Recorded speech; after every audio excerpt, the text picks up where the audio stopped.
എല്ലാ കൂട്ടുകാർക്കും നല്ലൊരു രാത്രി ആശംസിച്ചുകൊണ്ട് നമുക്ക് നേരെ ഇഷിതയുടെയും മഹേഷിന്റെയും നാളത്തെ നല്ലൊരു പ്രൊമോ വിശേഷം കേട്ടാലോ. ആദ്യമായി കാണുന്നവരാണെങ്കിൽ ചാനൽ ഇഷ്ടപ്പെട്ട ഒന്ന് സബ്സ്ക്രൈബ് ചെയ്യാൻ മറക്കരുത്.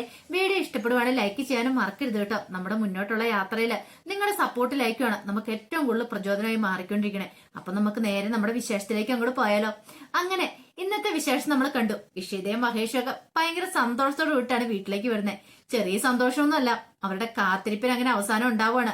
ചിപ്പിമോളെ സ്വന്തമായിട്ട് കിട്ടുവാണ്. ചിപ്പിമോളെ സ്വന്തമായി കിട്ടുന്നതിലുപരി നല്ല എട്ടിന്റെ പണി തന്നെയാണ് ആകാശിന് കിട്ടിയിരിക്കുന്നത്. ആകാശിന്റെ വിചാരം ചെറുതൊന്നും ആയിരുന്നില്ല.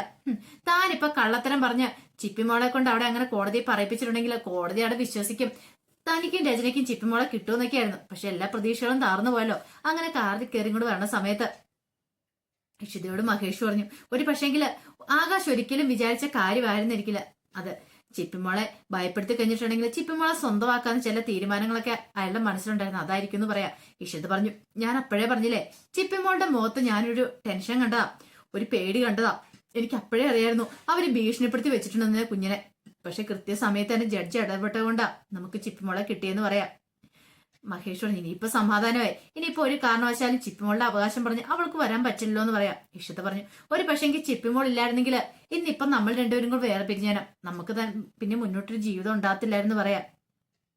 മഹേഷ് പറഞ്ഞു, അത് ശരിയാ, ഞാനും അങ്ങനെ ചില തീരുമാനങ്ങളൊക്കെ എടുത്തിട്ടുണ്ടായിരുന്നു. ചിപ്പിമോൾക്ക് വേണ്ടിയിട്ടല്ലേ നമ്മൾ രണ്ടുപേരും ഒന്നാം തീരുമാനിച്ചേ. അപ്പൊ ചിപ്പിമോൾ ഇല്ലെങ്കിൽ പിന്നെ നമ്മൾ ഒന്നായി ജീവിക്കുന്നതിന് അർത്ഥമില്ലായിരുന്നല്ലോ. ഒരു നിമിഷം ഞാനും അങ്ങനെ ചിന്തിച്ചു പോയെന്നൊക്കെ പറയാണ്. പിന്നീട് ചിപ്പിമോളെ കൊണ്ട് സ്വപ്നവല്ലി രാമനാഥനും കൂടെ വീട്ടിലേക്ക് വന്നു. ഈ സമയത്ത് ഇഷിത ഹോസ്പിറ്റലിലേക്ക് പോകേണ്ട കാര്യം ഉണ്ടായിരുന്നു. അർജന്റ് കുറെ കാര്യങ്ങളൊക്കെ ഉണ്ടായിരുന്നു. അപ്പൊ നടത്താതിരിക്കാൻ പറ്റില്ല, അങ്ങനെ പോയി. പിന്നീട് മഹേഷ് ഓഫീസിലും പോവാണ്. ഈ സമയത്ത് ചിപ്പിമോളെയും കൊണ്ട് സ്വപ്നവല്ലിയും രാമനാഥനും കൂടെ വീട്ടിലേക്ക് വരുവാണ്. അങ്ങനെ വന്നു കഴിഞ്ഞപ്പത്തിന് മഞ്ജിമയെ ഓടിച്ചെന്നു. മഞ്ജിമേനെ കണ്ടു കഴിഞ്ഞപ്പത്തിന് അപ്പച്ചീനും പറഞ്ഞു ഓടിച്ചെന്ന് കെട്ടിപ്പിടിക്കുന്നുണ്ട്. ആഹാ, മോള് വന്നോന്ന് ചോദിച്ചാൽ അവർക്കും ഭയങ്കര സന്തോഷമായി. പിന്നീട് സ്വപ്നവല്ലി പറഞ്ഞു, കോടതിയിലൊന്നും വരേണ്ടതായിരുന്നു എന്റെ മഞ്ജിമയെ, എന്തൊക്കെയാ നടന്നേന്നറിയാവോ. ഒരു നിമിഷം ഞങ്ങൾ വിചാരിച്ചു മോളെ കിട്ടത്തില്ലെന്ന്. അവസാന നിമിഷം ആ ജഡ്ജ് കാരണം ഞങ്ങൾക്ക് മോളെ കിട്ടിയെന്ന് പറയാം. എന്നിട്ട് എന്തൊക്കെ ഉണ്ടായെന്ന് ചോദിക്കുക. മഞ്ജിമ ഓരോന്നിങ്ങനെ ചോദിച്ചോണ്ടിരിക്കുക. അപ്പൊ സ്വപ്നവല്ലി ഓരോന്നിങ്ങനെ പൊത്തുമുള്ളൊക്കെ വെച്ച് പറഞ്ഞുകൊണ്ടിരിക്കുകയാണ്, ഇന്ന പറയാ സംഭവിച്ചെന്നൊക്കെ. എന്നാലും ആ രചനയെ സമ്മതിച്ചു തന്നിരിക്കുന്നു. അവൾക്കുള്ള ഞാൻ കൊടുത്തിട്ടാ വന്നത്. രണ്ടെണ്ണം എന്റെ കാരണം നേർത്ത് അവളുടെ കൊടുക്കണമെന്നുണ്ടായിരുന്നു, പക്ഷെ സാധിച്ചില്ല. ഇനി എങ്ങാനും വരട്ടെ, എന്റെ മോളുടെ അടുത്ത് എങ്ങാനും വന്നാലേ ഞാൻ കാണിച്ചു കൊടുക്കാൻ പോന്നേ എന്നൊക്കെ ചോദിക്കണം. ഇത് കേട്ടപ്പോൾ മഞ്ജു പറഞ്ഞു, അത് ശരിയാന്ന് പറയണ. പിന്നീട് രാമനാഥൻ അകത്തേക്ക് പോവാണ്. രാമനാഥൻ അകത്തേക്ക് പോയിട്ട് ചിപ്പിമോളില് തലയെ വെക്കാനായിട്ടൊരു ചെറിയ കിരീടം പോലൊന്നും എടുത്തോണ്ട് വരുവാണ്. അത് കൊണ്ടുവന്നിട്ട് ചിപ്പിമോളുടെ അടുത്തേക്ക് വരുമ്പോഴത്തേക്ക് ചിപ്പി വിളിച്ച്, ആഹാ ഇതെന്താ അച്ഛച്ചാന്ന് ചോദിക്കുകയാണ്. ഇത് മോൾക്കുള്ളതെന്ന് പറഞ്ഞ് ആ തല്ലേക്ക് വെച്ചു കൊടുക്കണം. ഇതേ ഇപ്പൊ ഇവിടുത്തെ കുഞ്ഞു രാജകുമാരി ആരാന്നറിയോ, ഈ ഞങ്ങളുടെ ചിപ്പിമോളാ. ചിപ്പിമോള് വരുമ്പോ ചിപ്പിമോൾക്ക് വേണ്ടിയിട്ട് സർപ്രൈസ് ആയിട്ട് എടുത്ത് വെച്ചിരുന്നാന്ന് പറയും. മോൾക്ക് ഇഷ്ടപ്പെട്ടെന്ന് നിൽക്കും. എനിക്ക് ഒത്തിരി ഇഷ്ടപ്പെട്ടെന്ന് പറയണം. അപ്പോഴാണ് കുറച്ച് പൂവ് അവിടെ ഇരിക്കുന്നുണ്ട് ടേബിളിലൊക്കെ. പിന്നീട് ചിപ്പുമോള് അതൊക്കെ എടുത്ത് നോക്കുവാണ്. ഇതെന്താ അച്ഛച്ചാ ഇതൊക്കെ? അത് പിന്നെ എന്താണെന്നറിയാവോ, കല്യാണമൊക്കെ അല്ലായിരുന്നോ, അപ്പൊ ഇവിടെ അലങ്കരിക്കാനൊക്കെ മേടിച്ച പോവാ. അപ്പൊ അതിന്റെ കുറച്ച് ബാക്കിയാന്ന്. ആണോ, എനിക്ക് എന്ത് വേണമെന്ന് പറയണ. പിന്നീട് അതൊക്കെ എടുത്തിട്ട് ഒരെണ്ണം സ്വപ്നവല്ലിക്ക് കൊണ്ട് കൊടുത്തു. ഇത് അച്ഛമ്മയ്ക്ക് ഇരിക്കട്ടെ എന്ന് പറയണ. പിന്നെ ഉടനെ രാമനാഥനും കൊടുത്തു. അതിനുശേഷം ഒരെണ്ണം മഞ്ജുമയ്ക്കും കൊണ്ടു കൊടുത്തു. ഇത് അപ്പച്ചയ്ക്കും ഇരിക്കട്ടെ എന്ന് പറയണ. പിന്നെ ഒരെണ്ണം ബാക്കിയുണ്ട്, ഇത് ആർക്ക് കൊടുക്കും? ആകെപ്പാടെ കൺഫ്യൂഷൻ ആയിപ്പോയി, എന്ത് ചെയ്യണമെന്ന് അറിയത്തില്ല. ഒരു പക്ഷെ ഡാഡിക്കും അമ്മയ്ക്കും കൊടുക്കാൻ രണ്ടെണ്ണം വേണം, ഇത് ഒരെണ്ണം ഉള്ളല്ലോ. അങ്ങനെ ചിപ്പിമോൾ അങ്ങനെ ആലോചിക്കുകയാണ്. അങ്ങനെ കുറെ സമയം കഴിഞ്ഞപ്പോഴത്തേനുമാണ് അങ്ങോട്ടേക്ക് മഹേഷ് ഇഷിതയും വരുന്നത്. അവര് വൈകുന്നേരം വരുവാണ്. വൈകുന്നേരം വന്നു കഴിഞ്ഞപ്പോഴത്തേനും ചിപ്പിമോൾ അങ്ങോട്ട് ഓടിച്ചെല്ലുവാണ്. അമ്മയെന്ന് പറഞ്ഞ് ഓടിച്ചെന്ന് ഇഷിതനെ കെട്ടിപ്പിടിക്കുകയാണ്. ഇഷിത പറഞ്ഞ്, മോൾക്കിപ്പോ സന്തോഷമായെന്ന് നിൽക്കും. എനിക്ക് സന്തോഷമായെന്ന് പറയാ. ഇത് കേട്ടതും മഹേഷ് പറഞ്ഞു, ഇനിയിപ്പോ പേടിക്കൊന്നും വേണ്ട കേട്ടോ, എനിക്ക് ആകെപ്പാടെ പേടിയായിരുന്നു. ആ അങ്കിൾ എന്നെ കൊണ്ടുപോയിട്ട് അങ്ങനെ പറഞ്ഞു കഴിഞ്ഞപ്പം എന്റെ ഡാഡീനെയും അമ്മേനെയും കൊന്നുകളയെന്ന് പറഞ്ഞു കഴിഞ്ഞപ്പം എനിക്ക് നല്ല പേടിയുണ്ടായിരുന്നു. അതുകൊണ്ടാണ് ഞാൻ ആ ജഡ്ജിയമ്മ ചോദിച്ചു കഴിഞ്ഞപ്പോൾ ഉള്ള കാര്യങ്ങളൊക്കെ പറഞ്ഞ്. ഇത് കേട്ടത് ഇഷ പറഞ്ഞു, മോളെന്തിനെ കള്ളം പറഞ്ഞ് രചനാമ്മയോട് പോണെന്ന്. അങ്ങനെ പറഞ്ഞില്ലെങ്കിൽ കൊല്ലുമെന്ന് പറഞ്ഞു ഭീഷണിപ്പെടുത്തിയിട്ടാ. മോളെ ആരും ഒന്നും ചെയ്യാനൊന്നും പോയില്ലായിരുന്നു. ഞാൻ മുമ്പ് മോളോട് പറഞ്ഞിട്ടുള്ളതല്ലേ, മോള് പേടിക്കേണ്ട കാര്യമില്ലെന്ന്. ഇനി മോൾക്ക് ഈ അമ്മയുണ്ട്, ഡാഡിയുണ്ട്, അച്ഛനും അച്ഛനും എല്ലാരും ഉണ്ടല്ലോ എന്ന് പറയാം. അതെനിക്ക് അറിയാന്ന് പറയാണ്. പിന്നീട് ചിപ്പിമോൾ എന്ത് ചെയ്യാണ്, ആ പൂവ് നേരെ മഹേഷിന് നേരക്ക് നീട്ടണം. ഇതെന്താ ഈ പൂവ്? അതെ ഡാഡിക്കുള്ളാന്ന് പറയണേ. എനിക്കോ? പെട്ടെന്ന് ഇഷിതിച്ചപ്പോ എനിക്കില്ലേ, അതെ അമ്മയ്ക്കും ഉണ്ടെന്ന് പറയാണ്. ഒരു പൂവുള്ളൂ, ഒരു കാര്യം ചെയ്യാൻ, ഡാഡി ഈ പൂ അമ്മയ്ക്ക് കൊടുത്ത് അമ്മേനെ പ്രപ്പോസ് ചെയ്യാൻ പറയണം. ഞാനോ? അല്ല പിന്നെ ഡാഡിയല്ലേ പ്രപ്പോസ് ചെയ്യണ്ടേ, എന്റെ അമ്മയല്ലേ ഇത്. അപ്പൊ എന്നെ പ്രപ്പോസ് ചെയ്താൽ ഡാഡിക്ക് എന്താ കുഴപ്പം എന്താന്ന് ചോദിക്കും. ചിപ്പമോൾ ഇത് ചോദിച്ചു കഴിഞ്ഞപ്പോ മഹേഷിന് എന്ത് ചെയ്യണം നിർത്തില്ല. ആകെപ്പാട് ചമ്മല്. കൊച്ചാണ്, പക്ഷെ ചെയ്യാതിരിക്കാനും പറ്റില്ല. ആകെപ്പാട് നാണക്കേടാ. അവളുടെ ആഗ്രഹം സാധിച്ചു കൊടുക്കാതിരിക്കാനും പറ്റില്ല.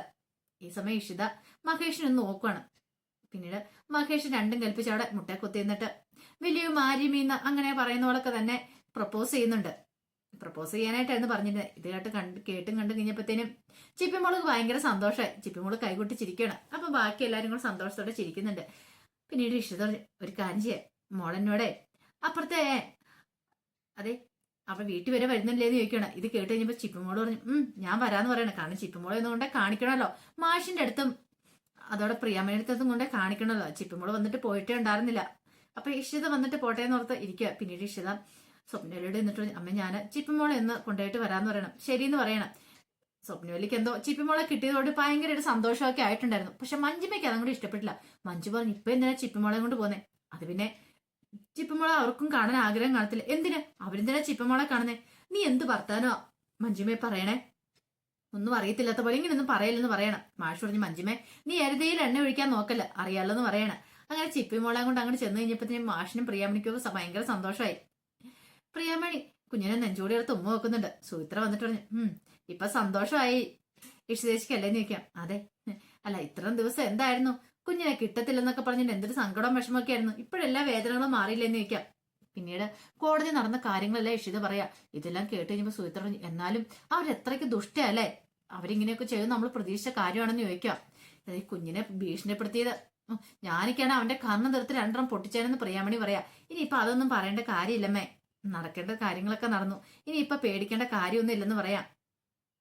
പിന്നീട് ചിപ്പിമോളോടൊപ്പം അവർ കുറച്ച് സമയം ഇവിടെ സ്പെൻഡ് ചെയ്യുന്നുണ്ട്. ഇഷിതയും പ്രിയാമണി അവരെല്ലാവരും ഭയങ്കര സന്തോഷത്തിലായിരുന്നു. ആ സമയം സ്വപ്നവല്ലി വിനോദിനെ വിളിക്കുകയാണ്. വിനോദിനെ വിളിച്ചിട്ട് വിനോദിന്റെ കാര്യങ്ങളൊക്കെ പറയാണ്. കുഞ്ഞിനെ മഹേഷിനും വിട്ടുകിട്ടിയെന്നുള്ള കാര്യം ഇത്ര നാളും രചനയുടെ കയ്യിലായിരുന്നല്ലോ, കുഞ്ഞിനെ വിട്ടുകിട്ടി എന്നൊക്കെ പറഞ്ഞപ്പോ വിനോദിന് ഭയങ്കര സന്തോഷം. വിനോദാണ് മുമ്പ് രക്ഷപ്പെടുത്തിയെന്നുള്ള കാര്യം ഈ പറയുന്ന സ്വപ്നവലിക്കും ആർക്കും അറിയത്തില്ല. വിനോദിന് അതൊട്ടാണെങ്കിൽ പറയാനും പറ്റത്തുണ്ടായിരുന്നില്ല. ആ സമയം വീട്ടിലേക്ക് എന്ന രചന ആകപ്പാടെ കട്ടക്കലിപ്പില്ല. രചനയുടെ മനസ്സിലേക്ക് മഹേഷിന്റെ വാക്കുകൾ ഇങ്ങനെ ചെവിക്കുള്ളിൽ മുഴങ്ങിക്കൊണ്ടിരിക്കുക. നീ വെറും വേസ്റ്റ് അടി, നിന്നെ ആർക്കും വേണ്ട, അല്ലെങ്കിൽ നിന്നെ പോലെ വേശ്യന് ആർക്ക് വേണം? നീ ഇപ്പം ഭാര്യയാണോ അവന്റെ? ആരുമല്ല, കാമുകിയാണോ? അത് വല്ലാത്തൊരവസ്ഥയല്ലേ നിൽക്കുന്നേ. ഒരു താലി മേടിച്ച് നിന്റെ കഴുത്തിലൂടെ കെട്ടിത്തരാൻ പറയടി. ഇതിനേക്കാളും വലിയ അപകടം ഇനി ഉണ്ടാവാനില്ല രചനയ്ക്ക്. അതൊക്കെ ഓർത്ത് അകത്തേക്ക് എന്നിട്ട് രചനയെ ഭ്രാന്ത് പിടിച്ചോടെ കയ്യിരിക്കുന്ന ഫോണൊക്കെ അങ്ങോട്ട് ഇടുവാണ്. ഇത് കേട്ട് കഴിഞ്ഞപ്പോഴത്തേനും ആകാശം ഒന്ന് ചോദിച്ചു എന്താ രചന, നീ എന്താ കാണിക്കണം നിൽക്കും. എനിക്ക് സഹിക്കാൻ പറ്റുന്നില്ല ആകാശേ, അവൻ പറഞ്ഞ വാക്കുകളൊക്കെ. ഇത് കേട്ടത് ആകാശം പറഞ്ഞു എന്റെ അവസ്ഥയോ? എല്ലാവരുടെ മുന്നിലിട്ടാലേ അവൻ നാണം കെടുത്തിയത്. ഞാൻ ഒരു കാരണവശാലും സമ്മതിക്കില്ല. അവർ രണ്ടുപേരും സ്വസ്ഥതയും സമാധാനത്തിനും കൂടി ആ ഇഷിതയും മഹേഷും ജീവിക്കാൻ ഞാൻ സമ്മതിക്കില്ല. എന്ത് ചെയ്യണമെന്ന് എനിക്കറിയാന്ന് പറയാം. ഇത് കേട്ടതും ആകാശ് പറഞ്ഞു അല്ലെങ്കിലും അവർ രണ്ട് സ്വസ്ഥതയും സമാധാനത്തോടെയും ജീവിതം ആയിരിക്കില്ല എന്ന് പറയണം. ഇല്ല ആകാശ, ഉറപ്പായിട്ടും അവർ നല്ല ജീവിതം ജീവിക്കും. മാത്രമല്ല എന്റെ ആദ്യ അമ്മായിമ്മ ഉണ്ടല്ലോ, അവരെന്നെ വെല്ലുവിളിച്ച് കേട്ട് കഴിഞ്ഞിട്ടുണ്ടെങ്കിൽ തൊലി ഒഴിഞ്ഞു പോകുന്ന രീതിയിൽ എന്നെ വെല്ലുവിളിച്ച് എനിക്ക് സഹിക്കാൻ പറ്റുന്ന കാര്യമായിരുന്നില്ല. സ്വപ്നവലിക്ക് കിട്ടിയ അവസരം സ്വപ്നവലി നന്നായിട്ട് അങ്ങോട്ട് പ്രയോഗിച്ചായിരുന്നു. രചന അവിടെ ഇട്ട് വലിച്ചു കീറി അങ്ങോട്ട് ഒട്ടിച്ചു വെക്കുകയോ ചെയ്തേ. അത്രമാത്രം പറഞ്ഞിട്ടുണ്ടായിരുന്നു കോടതിയുടെ മുമ്പ് വെച്ച് തന്നെ. അതൊക്കെ ഓർത്ത് കഴിഞ്ഞപ്പോ രചനയ്ക്ക് അങ്ങോട്ട് ആകെപ്പാടെ വല്ലാത്ത ദേഷ്യമായിരുന്നു. ദേഷ്യം നിറഞ്ഞു പൊങ്ങുക. എന്ത് ചെയ്യണമെന്ന് അറിയത്തില്ല. ഉള്ളത് കുറച്ചൊക്കെ ആകാശനോട് തീർത്തു. പക്ഷെ ആകാശം വിട്ടുകൊടുക്കാനായിട്ട് ഒരുക്കമല്ലായിരുന്നു. അങ്ങനെ അവർ രണ്ടും തമ്മിലൊരു കലഹം ഉണ്ടാവുകയാണ് അവിടെ. രചന ആകാശം തമ്മില് കുഞ്ഞിനെ ചൊല്ലി. കുഞ്ഞിനെ കിട്ടുമായിരുന്നെങ്കിൽ രണ്ടുപേർക്കും ട്രിപ്പ് പോവാ, ഊട്ടി പോയി അടിച്ചു പൊളിക്കാന്നൊക്കെ കുഞ്ഞിനെ ആയയുടെ അടുത്ത് ഏൽപ്പിക്കാന്ന് എന്നിട്ട് പോകാന്നൊക്കെ ഓർത്തിരുന്ന. പക്ഷെ ആ പ്രതീക്ഷകളൊക്കെ നശിച്ചുപോയി. രചനയ്ക്ക് കുഞ്ഞിനെ നോക്കാനൊന്നും ആയിരുന്നില്ല മേടിച്ചത് തന്നെ. മഹേഷിനോടുള്ള പ്രതികാരം വീട്ടാൻ മാത്രമായിരുന്നു. അങ്ങനെ ആകെപ്പാട്ട് രചന ദേഷ്യപ്പെട്ടിരിക്കുന്ന സമയത്ത് വിനോദിനെ വിളിക്കുകയാണ് ആകാശ്. വിനോദിനെ വിളിച്ചിട്ട് കാര്യങ്ങളൊക്കെ പറയണം. എനിക്ക് എത്രയും പെട്ടെന്ന് നിന്നെ കാണണം എന്ന് പറഞ്ഞു. ഇത് കേട്ട വിനോദ് പറഞ്ഞു ശരി വെച്ചാലും ഞാൻ വരാന്ന് പറഞ്ഞു. പിന്നീട് മൃണാളിനെ വിളിക്കുന്നുണ്ട്. മൃണാളിനെ വിളിച്ചിട്ട് പറഞ്ഞു അതെ എത്രയും പെട്ടെന്ന് ഇഷിതയുടെ കാര്യത്തിൽ ഒരു തീരുമാനം എടുക്കണം. ഇതിനെയും വെച്ച് താമസിച്ച് മുന്നോട്ട് പോകാൻ പറ്റില്ല. അവളുടെ കാര്യം എത്രയും പെട്ടെന്ന് തീർക്കണം. അവൾ ഇനി ഒരു കാരണവശാലും പുറലോകം കാണില്ല. ഇനി അവൾക്ക് കോടതി ഒരു കാരണവശാലും ജാമ്യം അനുവദിക്കുകയും ചെയ്യില്ല. അവളെ എത്രയും പെട്ടെന്ന് ജയിലിലേക്ക് വരണം. കഴിഞ്ഞ ദിവസം അവള് ജയിലിൽ നിന്ന് ഇറങ്ങിയതല്ലേ. അപ്പൊ ഇവള് വീണ്ടും 2 ദിവസത്തെ കല്യാണം കഴിഞ്ഞതിന് ശേഷം അവൾക്ക് കയറണ്ടേ. അപ്പൊ അവളെ എത്രയും പെട്ടെന്ന് തന്നെ വീണ്ടും ജയിലിലേക്ക് വരണം. ഒരു കാരണവശാലും ആ മഹേഷും ഇഷിത ഡോക്ടർ ഒന്നിച്ച് സന്തോഷമായ ജീവിതം ഉണ്ടാവരുത് എന്നൊക്കെ മൃണാളിനിയോട് പറയണം. ഇത് കേട്ട മൃണാളിനി പറഞ്ഞു അതിനിപ്പോ എനിക്ക് എന്ത് ചെയ്യാൻ പറ്റും? നിനക്ക് ചെയ്യാൻ പറ്റുന്ന എന്താന്ന് വെച്ചാൽ നീ ചെയ്തോ. പക്ഷെ ഒരു കാര്യമുണ്ട് ആകാശേ, അവളുടെ ആ രേഖ ഉണ്ടെങ്കിൽ അവൾ കോടതി പ്രസന്റ് ചെയ്താൽ എല്ലാരും തൂങ്ങും. ആരോഗ്യമന്ത്രി ഉൾപ്പെടെ തൂങ്ങും. ആ ഒരു കാര്യം ഓർമ്മ വരണം എന്ന് പറയണം. അതൊക്കെ എനിക്കറിയാം. അതൊക്കെ മനസ്സിൽ വെച്ചുകൊണ്ട് തന്നെ ഞാൻ ഈ കാര്യങ്ങളൊക്കെ മുന്നോട്ട് നീക്കിക്കൊണ്ടിരിക്കുന്നത്, കരുക്കളൊക്കെ മുന്നോട്ട് നീക്കിക്കൊണ്ടിരിക്കുന്നത്. അതുകൊണ്ട് ആ കാര്യത്തിൽ ഒരു പേടി വേണ്ടെന്ന് പറയാം. അത് ശരിയാ എന്നൊക്കെ തോന്നുന്നുണ്ട്. പക്ഷെങ്കില് കുഞ്ഞിനെയും കൂടെ ചിപ്പിമോള് കിട്ടിയെന്നുള്ള ആ സന്തോഷ വാർത്ത ഇഷിത അല്ല ചിപ്പിമോളെയും കൂടെ ഇഷിതയ്ക്ക് കിട്ടിയെന്നുള്ള ആ സന്തോഷ വാർത്ത കേട്ട് കഴിഞ്ഞപ്പോഴത്തേനും തന്നെ ആഷിതയ്ക്ക് ഭയങ്കര സന്തോഷമായി. ആഷിത മഹേശ്വരനോട് ചെന്ന് പറയണം.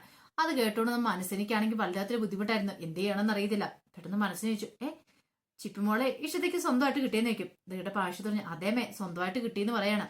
ഒരിക്കലും പ്രതീക്ഷിച്ച കാര്യമല്ല. തന്റെ മകന്റെ കുഞ്ഞിനെ നശിപ്പിച്ചവളാണ് ഇഷിത. അവൾക്ക് ഒരിക്കലും ഒരു കുഞ്ഞുണ്ടായിട്ട് കഴിയത്തില്ല. എന്നാലും ഒരു കുഞ്ഞിനെ പോലെ അവൾക്ക് ദത്തെടുക്കാൻ പോലും പറ്റില്ല. അതുകൊണ്ടാണല്ലോ ഈ കല്യാണം മുടക്കാൻ മാക്സിമം ട്രൈ ചെയ്തേ. അവസാന നിമിഷത്തിലല്ല കല്യാണമൊക്കെ നടന്നേ. അതൊക്കെ ഓർത്ത് ഈ മനസ്സിന്റെ മുഖം കൂടെ മാറി. പെട്ടെന്ന് ആശ്രയിച്ചു, എന്താമേ എന്താ നീക്കുകയാണ്? ഒന്നുമില്ലാന്ന് പറയാം. അഭിനയിച്ചുകൊണ്ടിരിക്കുവായതുകൊണ്ട് ഇപ്പൊ അങ്ങനെ മുഖം കറുപ്പിച്ചൊന്നും ആശയത്തോട് പറയാനായിട്ട് പറ്റില്ലല്ലോ. മഹേഷ് വന്നിട്ട് പറഞ്ഞു, ഈ അമ്മയ്ക്ക് ഇത് എന്ത് പറ്റിയെന്ന് അറിയത്തില്ല. അമ്മ ആ പാടെ സൈലന്റ് ആയി പോയല്ലോന്ന് പറയണം.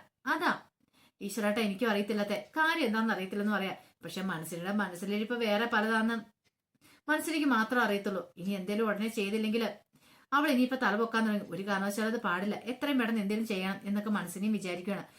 പിന്നീട് രാത്രിയായി കഴിഞ്ഞപ്പോഴത്തേനും മഹേഷ് കിടക്കാനായിട്ട് അങ്ങോട്ട് പോവാണ്. ആ സമയം ഇഷിത അങ്ങോട്ട് മുറിയിലേക്ക് വന്നു. അപ്പൊ ചിപ്പിമോള് മഹേഷിന്റെ അടുത്തേക്ക് എന്നിട്ട് ഡാഡിയെ മറിഞ്ഞോണ്ട് കെട്ടിപ്പിടിച്ച് കിടക്കണം. ആ സമയത്താണ് അങ്ങോട്ടേക്ക് സ്വപ്നവലി വരുന്നത്. സ്വപ്നവലി എന്നിട്ട് ചിപ്പിമോളെ വിളിച്ച്, മോള് വാ അച്ഛമ്മയുടെ കൂടെ കിടക്കാന്ന് പറയണം. ഇല്ല, ഞാൻ ഡാഡിയുടെ അമ്മയുടെയും കൂടെ കിടക്കുന്നുള്ളൂ എന്ന് പറയാം. ശരി മോള് ഇങ്ങോട്ട് വന്നേ, അമ്മ ഒരു കാര്യം വരട്ടെ എന്നൊക്കെ പറയാം. പക്ഷെ ഇത് കേട്ടിട്ട് ചിപ്പിമോള് പറഞ്ഞു, വേണ്ട ഞാൻ ഡാഡിയുടെ അമ്മയോടും കിടക്കുന്നുള്ളത് പറയണം. ഇത് കേട്ടതും ഇഷിത പറഞ്ഞു, അതെ ചിപ്പിമോള് ഞങ്ങളോട് കിടന്നോട്ടെ എന്ന് പറയാം. ഞങ്ങളോട് കിടന്നാൽ മതി. കാരണം ഇഷിതയെ സംബന്ധിച്ചിടത്തോളം കുഞ്ഞിന് വേണ്ടി മാത്രമാണ് കല്യാണം കഴിച്ചത്. അതുപോലെ തന്നെ മഹേഷ് പറഞ്ഞു, അവള് ഞങ്ങളോടൊപ്പം കിടന്നോട്ടെ എന്ന് പറയാം. ഇത്രയും ദിവസം എന്ന് പറഞ്ഞാൽ ചിപ്പിമോള് വേറെയായിരുന്നു. പക്ഷെ അങ്ങനെ ആദ്യമായിട്ട് അവള് അച്ഛന്റെ അമ്മയുടെ നടുക്ക് കിടക്കുവാണ്. ആ ഒരു സന്തോഷത്തില് അവള് മതി മറന്ന് രണ്ടുപേരുടെ നടുക്ക് കിടന്നുറങ്ങുവാണ്. അപ്പൊ അതിന്റെ വിശേഷങ്ങളൊക്കെ നാളെ കാണാനായിട്ട് പോകുന്നത്. ആ വിശേഷങ്ങളൊക്കെ നമുക്ക് എല്ലാവർക്കും കാത്തിരിക്കാട്ടോ. ഒരിക്കൽ കൂടി എല്ലാവർക്കും നല്ലൊരു രാത്രി ആശംസിച്ചു നിർത്തുന്നു. നന്ദി.